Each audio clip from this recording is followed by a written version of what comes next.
2차 전지, 자동차, 배터리 이쪽 얘기를 좀 나눠봐야 될 것 같습니다. 일단 SK온에서 이제 포드와 10조 배터리 프로젝트를 가동한다. 이제 합작사 블루오벌 SK를 출범한다라는 소식입니다. 2차 전지 오늘 소식이 좀 많은데 요거부터 일단 짚어볼게요. 이제 SK 쪽에서 SK온이 앞으로 상장도 할 거지만 지금까지 뭐 아직은 SK이노베이션으로 봐야 되겠지만 계속 확장이 되는 거잖아요. 10조면은 꽤 또 큰 규모 아닌가요? 네, 그렇죠. 지금 그래서 이 2차 전지 배터리 시장은 합종 연행이라고 보시면 돼요. 그러니까 LG 에너지 솔루션, 그다음에 뭐 SK온, 그다음에 삼성 SDI, 우리나라를 대표하는 2차 전지 그 3인방이 결국은 지금 뭐 테슬라와 제휴한다, 아니면 좀 전에 얘기한 것처럼 포드라든지 네. GM이라든지 또 세계적인 완성차 업체들하고 제휴를 해서 네. 배터리 공급 계약을 맺을 수밖에 없어요. 네. 더군다나 이제 독일 같은 경우도 마찬가지고요. 그래서 그쪽에서 보면 역시 강력한 경쟁자가 중국의 비아디, 그다음에 뭐 그런 쪽 네. 일본의 파나소닉 이쪽이 강력한 경쟁자일 수밖에 없으니까 지금 해처 모여 하는 거죠. 그래서 그러기 위해서는 뭔가 서로 기브 앤 테이크가 있어야 되니까 배터리 프로젝트를 가동하는데 서로 이제 상호 투자를 한다든지 아니면 뭔가 이제 그 원통용 배터리 또는 뭐 이런 쪽에 계약을 맺는다든지 해서 고객을 선점하는 이제 그런 효과가 나타날 걸로 보여져요. 네.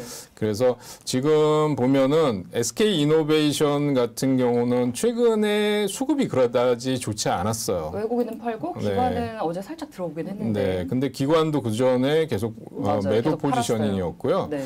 그래서 지금 SK이노베이션의 차트 모양을 보면 사실은 또 SK이노베이션이 지금 SK온이 상장되기 전까지는 이게 정유주 비중이 높기 때문에 사실은 2차 전지만 갖고 있다고는 보기 어려운 상황이고, 그래서 SK이노베이션 같은 경우는 지금 단기 하락폭이 큰 게 이거는 2차 전지의 영향보다는 정유, 유가 하락의 영향 때문에 하락폭이 컸다는 거고요.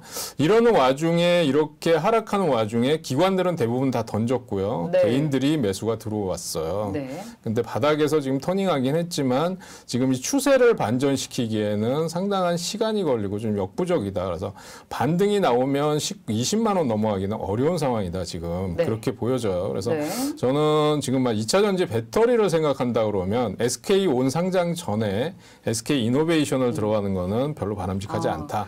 네, 그런 생각이고요. SK이노베이션 먼저 짚어봤고 네. 그러면 지금 SK이노베이션은 또 수급도 별로 안 좋고 정유주 네. 비중이 더 높고 SK온 상장 전까지는 뭐 지금 강력하게 좀 매수할 만한 구간은 아니다라는 의견이시고, 그러면 좀 수급이 좋은 2차 전지 주로는 일단 삼성 SDI가 쌍끌이 수급이 들어옵니다. 삼성 SDI는 그럼 괜찮을까요? 삼성 SDI도 지금 박스권 상단을 돌파하지는 못하고 있어요. 그래서 삼성 SDI 같은 경우는 지금 외국 기관들 매수가 들어오고요. 외국인들은 별로 포지셔닝 뭐 그냥 바닥에서 관망하고 있는 상황이고 개인들 같은 경우도 적극적인 매수를 하지 않고 있습니다. 그래서 지금 삼성 SDI의 주가를 보면 50만 원대 박스권 하단이고 지금 54만 원 기록하고 있는데 지금 박스권 상단이 56만 원 정도예요. 56만 원, 57만 원 정도인데 이거 돌파하기 쉽지 않아 보여요. 그래서 주봉상으로 본다 그러면 지금 이런 모양을 보여주고 있습니다. 그래서 이 박스권 상단이 최상단이 지금 60만 원대인데 벌써 57만 원, 58만 원 가면 꺾여지기 시작할 거예요. 네. 그래서 삼성 SDI도 박스권에 갇혀 있는데 지금 바닥권에서 살짝 고개를 드는 정도다 이렇게 보여지니까 네. 그러면 또 LG화학인가요? 뭐 이렇게 얘기하시는 분들이 LG화학도 계세요. 쌍끌이 매수 들어왔죠. 네, 들어오긴 하는데 역시 LG화학의 주봉을 보면 이 정도만 올라와도 벌써 헉헉대는 흐름이고요. 역시 외국인들도 적극적인 매수를 하지 않는 상황에서 기관들만 조금씩 입질이 들어오는 상황이니까 네. 저는 2차 전지 관련주를 한다 그러면 역시 LG 에너지 솔루션이 그중에 제일 낫지 않나 이런 모양을 보여주고 있어요. LG 에너지 솔루션이야말로 외국인들이 최근에 7월 들어서 거의 네. 계속 매수하는 그런 네. 종목이거든요. 그렇습니다. 그래서 일봉 차트를 한번 보시면 최근에 보면 바닥권에서 외국인들 비중을 조금 늘려가고 있고 개인들은 살짝 반등이 나올 때 정리해서 지금 좀 비중이 낮은 상태고요. 네. 기관들은 그렇게 뭐 매일 적극적으로 대응하지는 않지만 지금 비중이 높은 상태입니다. 그래서 최근에 지금 보면 35만 2천 원에서 바닥을 찍고 지금 주가는 39만 원 9천 원 거의 40만 원대까지 올라와 있어요. 근데 지난번에도 말씀드렸지만 박스권 상단의 목표가는 42만 원, 43만 원입니다. 44만 원 넘어가기는 어려운 상황이고요. 그래서 지금 보시면 금리 인상기, 그다음에 경기 침체 얘기 나온다. 굉장히 어지러운 상황이기 때문에 2차 전지를 대표하는 우리나라의 이 3인방이 박스권을 돌파하고 가기는 어려워요. 네. 그래서 제가 지난번에도 뭐 LG전자나 아니면 현대차 같은 경우도 단기를 보고 대응해야 된다라는 거고요. 네. 그게 이제 베어마켓 랠리, 그러니까 27일 날 미국의 금리 FOMC 회의에서 금리 인상이 최소한 0.75%는 되는 거잖아요. 네. 1%는 아니더라도. 자이언트 스텝. 네, 그래서 그렇다고 보면 그때까지의 베어마켓 랠리가 나온다 그러면 저는 42만 원에서 43만 원 정도까지만 봐야 된다. 네.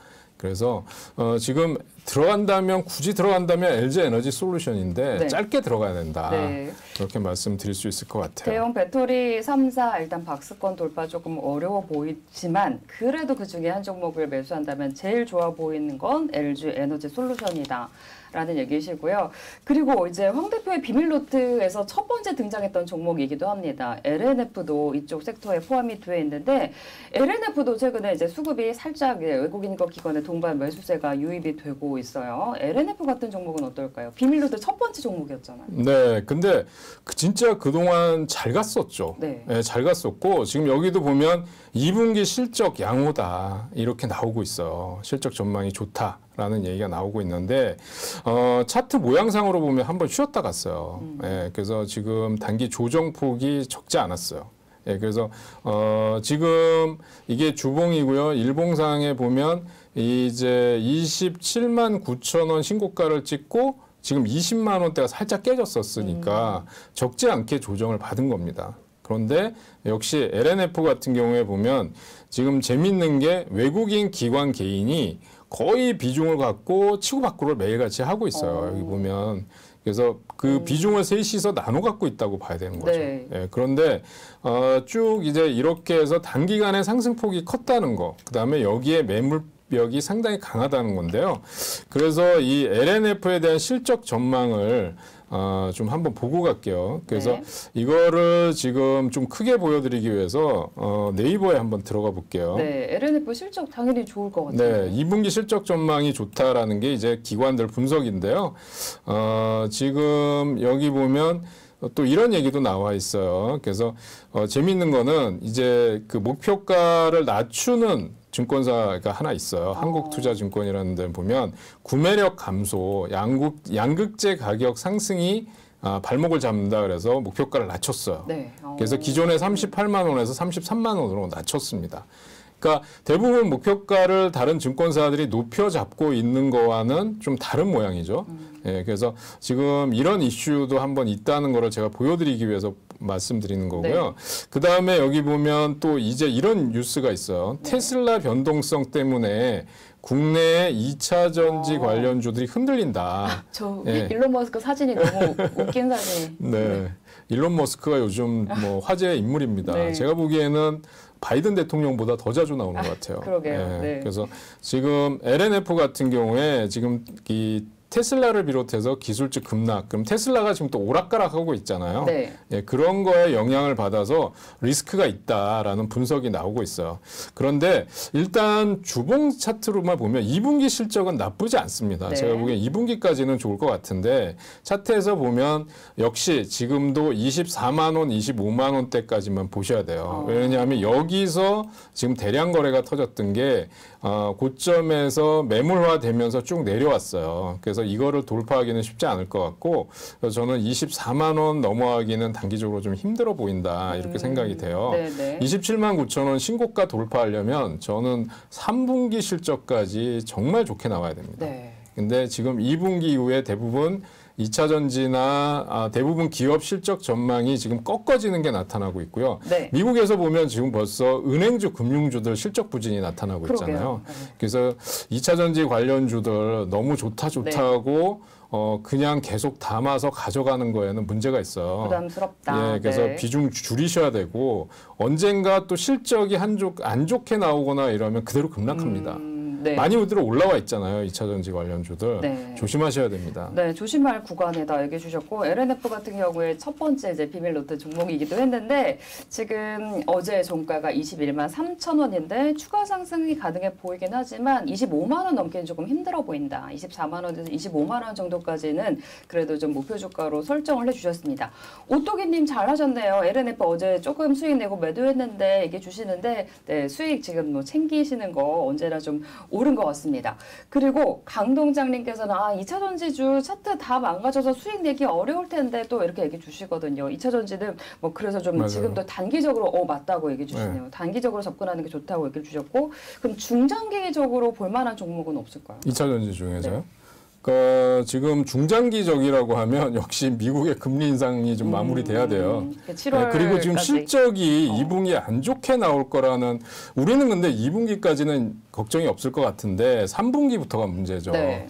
그래서 2분기까지는 선방했을 텐데 3분기가 문제다라는 거고 우선은 테슬라 실적을 또 한번 봐야 될 거고요. 네. 3분기. 네. 그다음에 금리 인상 이후에 기술주들의 포지셔닝 좀 한번 봐야 될 것 네. 같아서 저는 일단 뭐 2차 전지 관련주들은 그동안 너무 많이 올랐다는 게 부담스러워요. 일단 수익 챙겨야 되겠네요. 네, 챙기는 네. 쪽으로 하시는 게 좋을 것 같아요. 네, 여러분들 다들 잘 하고 계세요. 수익 잘 챙기시면서 가보도록 하겠습니다.